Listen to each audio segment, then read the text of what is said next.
dneska tu v All Star School máme Den svatého Valentína a chtěli bychom vám to trošku ukázat.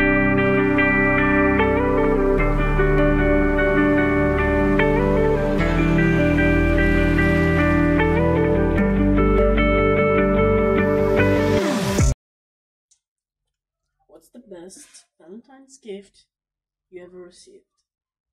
The best Valentine's gift I ever received was the hugs and the kisses from my children, of course. And this morning I got lots of hugs and kisses from our nursery children in All Star School.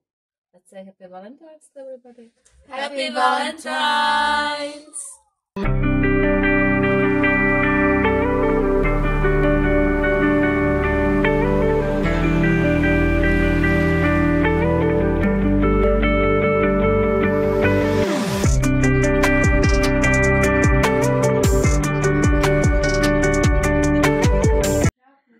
Dobrý den. My bychom se vás chtěli zeptat, proč máte rádi svatého Valentína? Tak já mám ráda svatého Valentína hlavně proto, kvůli mým dětem, který mi dali krásný vždycky jako valentínský dáreček, srdíčko a napsali mě, mám tě rád, maminko, a to je pro mě asi nejvíc. Tak to je hezký.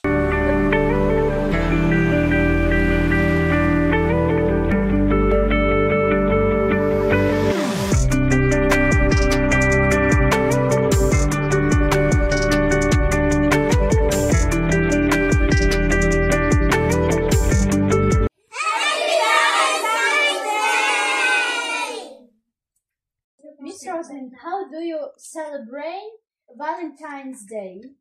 In here or in my country? In Indonesia or Czech Republic? Czech Republic. In Czech Republic. I usually celebrate Valentine's Day having dinner together with my friends or my fiancé, having a call with my family in Indonesia.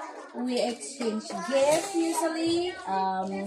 I prepared some gift for my loved ones, and they will give also some gifts for me. Okay, thank you. Tak, dobrý den, paní Dobrý Věrko. den. Jak se dneska máte? Mám se krásně, I'm fine. Slavíte Valentína? Neslavila jsem Valentína, ale už ho slavím. Valentín je americký svátek, ale když mám někoho ráda a mám spousta přátel, který mám rád, tak to s nima slavím. Takže vyrábíme srdíčka. A ty slavíš svatého Valentína? Já ho moc neslavím.